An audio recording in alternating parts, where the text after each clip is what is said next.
Hey, how you doing? Welcome to week 6. Um, if you don't recall, I'm Dale, your librarian, and way back in like 4 weeks ago, I made a video introducing myself, and I just looked at it, and I'm wearing the exact same shirt. So it's a little colder though, so I got a sweater on too. I'm probably wearing the same hat, and it's how pathetic can librarians get? I don't know. Let's plumb those depths some other time.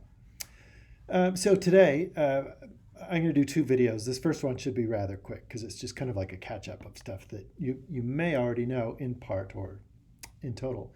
So I'm going to introduce myself, um, but what librarians do and what you can expect from me during this class. I'm going to give you the big four of libraries, and I'm going to briefly touch on what's a scholarly and academic source. You can see I'm looking at my notes above here. And then the second video, we're going to be talking about the library assignment that I've given you.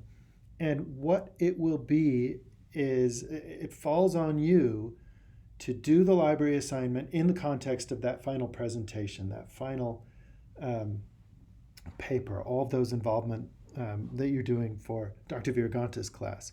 So don't necessarily do it for me. Double dip and do both of our work at the same time. This is the research process is intended to help fulfill everything that you're doing in the class. And so, what we'll talk about today, and I kind of hinted at this at the introduction 4 weeks ago, is what matters, what's important, and what's real. Those are questions that we can boldly ask as students in academia of everything and anything. That's like the core of philosophy right there. So, our assignment, not, not to be too large of a scope, but that's our assignment.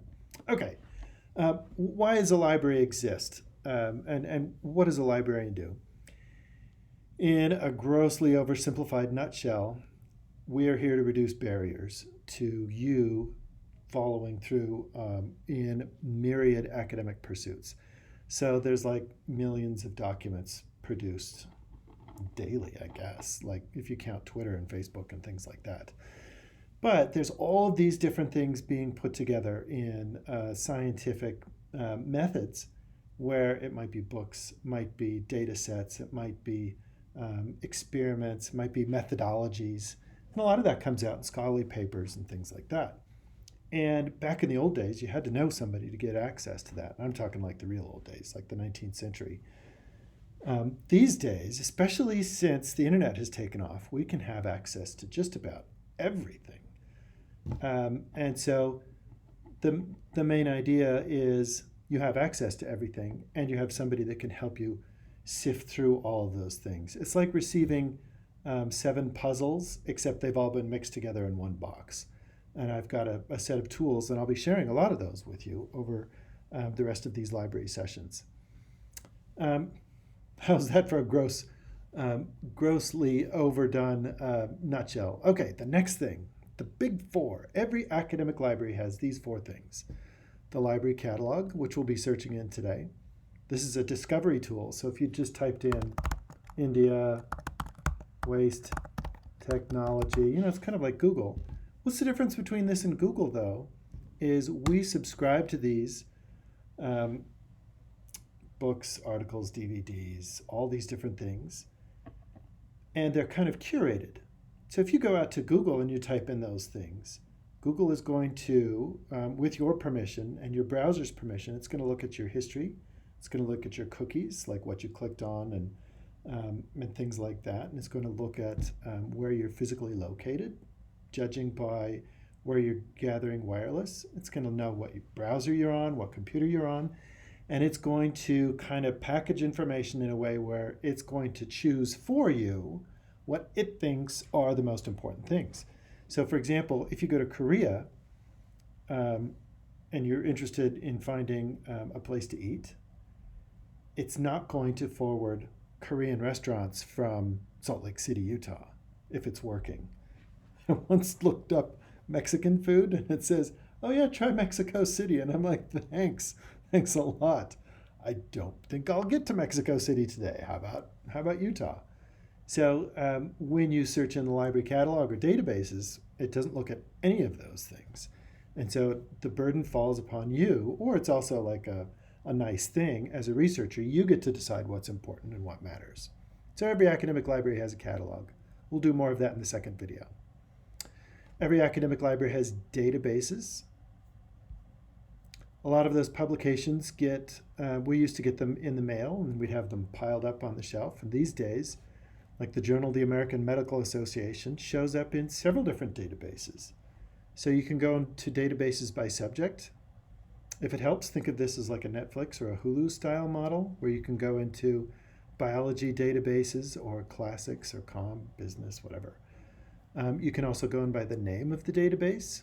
One of the databases that we're going to go in today is called Academic Search Ultimate, so that would be under the letter A. You can go by type. Videos is a fun one, but there's, that one's not as useful unless you're looking for something really ultra specific. Something to be aware of, like that Netflix Hulu model, you have to belong, and to prove that you belong, you can log into this off-campus access, or you can log into CIS or your UMail or Canvas. Any one of those things that does that authentication will get you in. And we'll go into the library databases a lot for the rest of this semester, so I don't need to touch on that one again. The third thing that every academic library has is interlibrary loan. If you've never used this before, what it represents is our library, even like the Harvards and the Yales and the Sorbonnes and the Oxfords, they can't afford everything, can they? It's unsustainable. It would be it's just impossible to own everything. So what this represents is this is a collaboration with a bunch of other libraries that we have. Sometimes we have to pay money. Sometimes the other libraries have to pay money. But what happens is if you find a citation in the back of a dissertation, and it's all you have is that metadata, that information about the thing itself, you can request that through Interlibrary Loan, and they'll track it down for you and send it to you for free. It's already been paid for. So Interlibrary Loan, we'll do some of that this semester. But if you do find the perfect thing, you can ask me at any time, obviously. I'm here to be here for like every single element of your library needs. But if you feel confident, just request it through Interlibrary Loan. They'll find it from another library and pull it back here and give it to you for free. The fourth thing that every academic library has is research guides. We'll touch on this from time to time, but the important thing about research guides is that it represents all of the services and librarians here on campus. So if you don't know who the medical librarian is, or if you want to know who's doing nanotechnology, or if you want to find out who's doing business, or who's doing communication sociology and social work and LEAP, that's me, this is a good place to look. If you know the name of a librarian, or you can search for a librarian, or if you're doing something like statistics, you can find out who's doing statistics, or who's doing help with SPSS, or if somebody's doing qualitative stuff. This is a great place to go. So this is going to be the end of this first video. The main things that we want to think about are what matters, what's important, and what's real. That's my favorite one. Are these tacos real? Okay, see you in the next video.